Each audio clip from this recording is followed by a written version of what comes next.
ছাত্র জনতার গণ অভ্যুত্থানে শেখ হাসিনা ভারতে পালিয়ে যাওয়ার পর থেকেই ক্রমশই খারাপ হতে শুরু করে নয়াদিল্লি ও ঢাকার সম্পর্ক। একসময়ের ঘনিষ্ঠতা রূপ নেয় শত্রুতায়। কূটনৈতিক সম্পর্কে ফুটে ওঠে অস্পষ্ট দূরত্ব। এরপর নানা ইস্যুতে দুই পক্ষকে বিবাদে জড়াতে দেখা গেছে। মূলত গণহত্যাকারী শেখ হাসিনাকে আশ্রয় দেয়া নিয়েই বাংলাদেশ ও ভারতের সম্পর্ক একেবারে তলানিতে ঠেকেছে। এছাড়া বাংলাদেশকে নিয়ে ভারতীয় মিডিয়া ভুল তথ্য ছড়ানোয় দুই পক্ষের মধ্যে তিক্ততা আরও বেড়েছে। এদিকে বারবার শেখ হাসিনাকে ফেরত চাইলেও ভারত নীরব থাকায় দেশটির ওপর বাংলাদেশিদের ক্ষোভ বেড়েছে। এমনটি মনে করছেন অন্তর্বর্তী সরকারের প্রধান উপদেষ্টা ডক্টর মোহাম্মদ ইউনূস।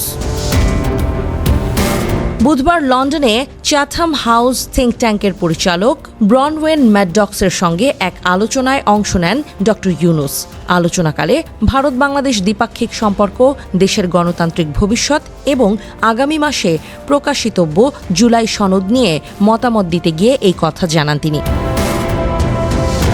বাংলাদেশের প্রধান উপদেষ্টা মোহাম্মদ ইউনূস বলেছেন, তার অন্তর্বর্তীকালীন সরকার ভারতের সঙ্গে ভালো সম্পর্ক গড়তে চেয়েছিল, কিন্তু সবসময় কোনো না কোনো ঝামেলা পাকত।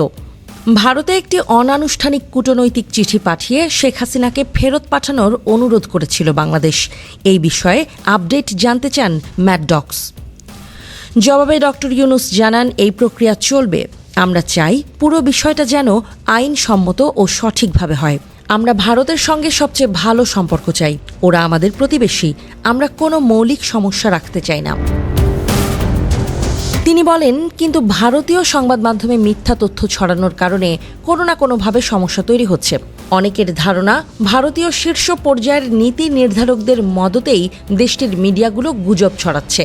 বিষয়টি বাংলাদেশিদের মনে অস্বস্তি ও ক্ষোভের জন্ম দিচ্ছে।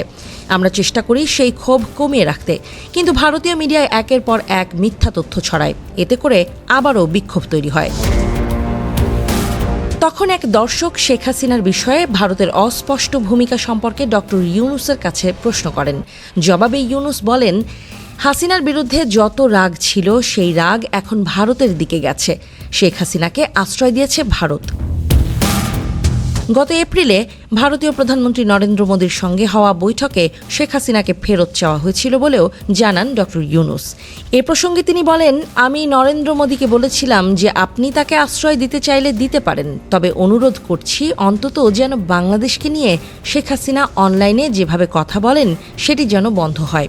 শেখ হাসিনা যখন আওয়ামী লীগ নেতাকর্মীদের উস্কে দেন, এই সংক্রান্ত বক্তব্য প্রচার হওয়ার পর পুরো বাংলাদেশে তীব্র প্রতিক্রিয়ার সৃষ্টি হয় বলেও উল্লেখ করেন ডক্টর ইউনূস।